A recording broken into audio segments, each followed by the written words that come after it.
I am not a regular person in this world who hasn't made it yet, trying to give you guys some advice. I've been making millions of dollars every single year for the past 5.5 years. The only reason I have a low subscriber count and low view count is because I started a new channel to purposely talk about concepts like this, to try to get you out of your situation, the same situation I was in before I became rich. And the thing that I wanted to emphasize today is that there is a process to everything, and you absolutely need to trust it. What you are going through right now is purposeful. It is for you, and it's to build character, it's to build your strength, it's to build your resilience, so that when you do make it, you have a story to actually tell to influence the generation younger than you. And if you don't mind, I'd like to share a few stories from myself where I really questioned a lot of things. And then now that I'm rich and I live in a mansion, I fly in private jets in first class and I can buy whatever I want, I look back at those moments like, okay, that had to happen, because if that didn't happen, I wouldn't know, how to react in today's time. There were times when, I was dating a girl for 6 years and she left me for another man, and it hurt me more than anything. That was when I was 18 years old. And I was wondering, why did this have to happen this way?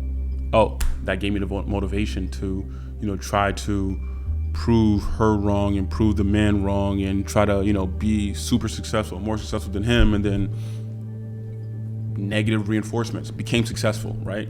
I'm well over that right now, but Layla Hermosi, Mark Cuban, Elon Musk, Kobe Bryant, everybody talks about using negative reinforcements to get you successful. Kobe Bryant had a kill list. He was ranked, the 56th best player, 57th best player in all of high school. He had a kill list and the name of all 56 players ahead of him and wanted to kill them one by one. Not literally, but just like on the basketball court when he saw them, obviously. And he did that until he became number one, right?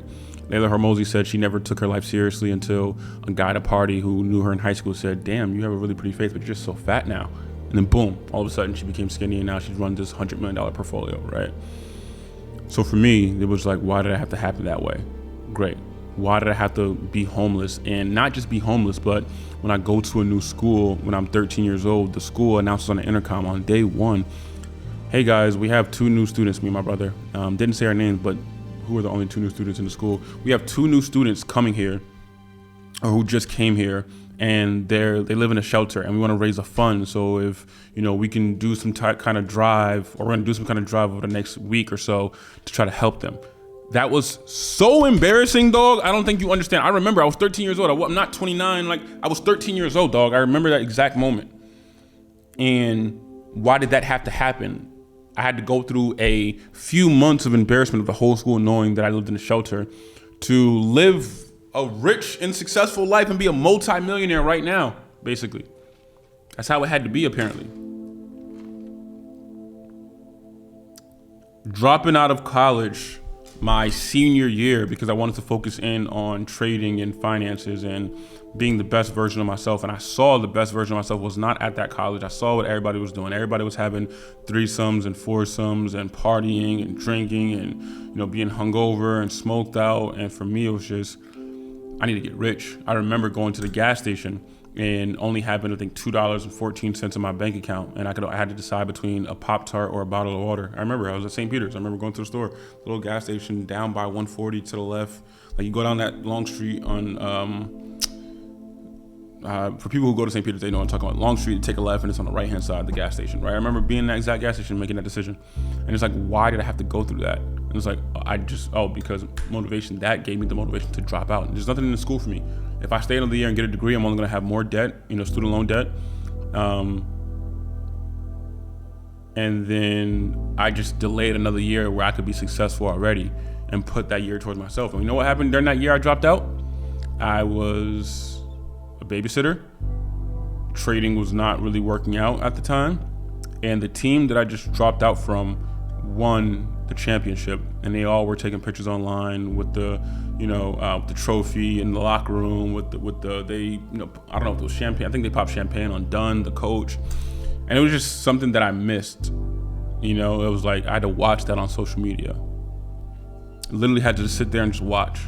everybody's stories, and understand, know all the girls, even girls that I found attractive and I wanted, were like, I think the championship game was in Texas, something like that, right? Or somewhere. Knowing all the girls were waiting for that team to come back so they can, have the craziest experiences ever, right? I mean, like the craziest experiences ever, right?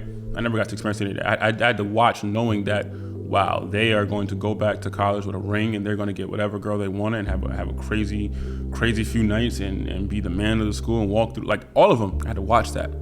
And I literally thought to myself, again, after every single situation, I had to think, why did all that have to happen? Why did I have to get cheated on that way? Why did I drop out the year before my team won a championship? Why did I have to go to the store and only have $2 in my bank account?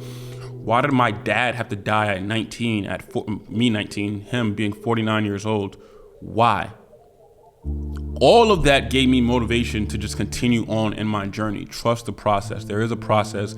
Things have to happen. You have to have enough things happen against you to build up in order to build that resilience and then boom, become successful. Because if you have one thing against you, that's not enough. Like, I had those moments when I didn't have much money. I remember this happening. I remember this happening. I'm gonna prove this person wrong. I remember this happening for myself. I was home. I remember all those situations. And now that I'm rich, I want to tell you guys, to yourselves, that there is a process. Whatever's going on in your life right now, somebody dying, your partner just left you traumatized. You have no money, you're disabled, just whatever it may be, there is a process and a method, and there's a calling on your specific life on what you can do. The only person who can take that away is you. Meaning, things are going to continue to keep happening to you. The only way for you to push through that is yourself. You can easily succumb to all that and be like, why me, woe is me, and then continue to live the same life you live. But the reality of the situation is that you also can keep looking at that and being like, damn, another thing, and then rack it up on the list. Right? I have it's on, I don't know what phone it's on, but it's on one of these phones where I have like a list of like 20 things of all the bad things that happened to me that I use as motivation to push me to where I am now. If you are in a relationship and somebody left you traumatized, there's a reason for that. It's going to take a long time to heal. But when you finally do have that happily ever after, it's going to be a reason, because you know what it was like to be hurt. When you have no money, when you become rich, you're going to know what it's like to save money and not get too crazy with money, because you know what it's like to be broke. You never want to get back to that. You know what I mean? I can keep going on and on, watching all my friends graduate, walk across. I never walked across the stage to get my degree, none of that, right? Like, there's so many situations, and the only reason I got too personal in this one, and there's a lot more, but I'm trying to keep it to that, is because you guys are going through a lot, and I want you guys to understand that if you guys just stick through it all and not have a woe is me mentality, but just more so like, damn, all right, like, this is crazy that I feel this way, but like, I'm gonna use this for motivation, you will become successful. There's a stat out there that basically says that the majority of people fail because they just stop trying. Not because they tried for 100 years, and after 100 years they never got there. Most people try. It's like the person digging for gold in the dirt, and then he stopped when he was one chip away from the gold he was looking for, and just went home and said, I'm done. Most people try for 3 years, and in their 4th year they become rich. They try for 6 years, and their 7th year they would become rich. And it's like, most of you guys are on the right journey. Those out there who are learning how to trade, those out there who are learning how to run a business, those out there who are learning crypto and real estate and stocks or finances, got a nice job. You guys are on the right path. Just stick through it. There's the resume of the Nike CEO. Over the last 30 years, he started out as an intern and then worked his way up. 30 years later, now he's the president, the CEO of Nike, right? And it's like, we don't live in that age anymore where people want to trust the process like we did in the 80s and the 70s and the 60s and the 90s, where people just stuck through with something until they became successful. And I want you guys to understand that if you guys can just stick through something, you'll become successful, and take risk, you'll become successful a lot faster than you can imagine. I dropped out of college at 21 years old. I made my first $1 million at 25, right? Like that's a 4-year window. People right now, when I'm 29 years old, still to this day are still figuring out what they want to do with life. I've already made well over 8 figures. I'm already knowing what I'm doing with my life, right? Because I took that risk to drop out, took that risk to focus on myself. You will never go broke pouring into yourself. That means with courses, books, self-development, life coaches, therapy, anything you could think of. Anything that pours into you, you will never go broke. That is the investment that always works 100% of the time when you pour into yourself. You pour into other people, other things, other situations, it won't work. You can pour into, a company, right? Wait for their earnings reports to come out and pour into a company. You're never going to be right 100% of the time. You can trade, buy and sell Euro USD all you want, gold all you want, GBP AUD all you want in terms of currencies. You're never going to be right 100% of the time. But for yourself, when you understand everything is a process and you pour into yourself 100% of the time, it'll always work. It just depends on when it'll work. And if you guys have the resilience to stick through, you'll get there.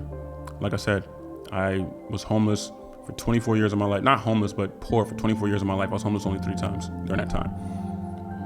I've been rich for 5.5 years. I remember every single moment. And every single moment had a reason behind it all.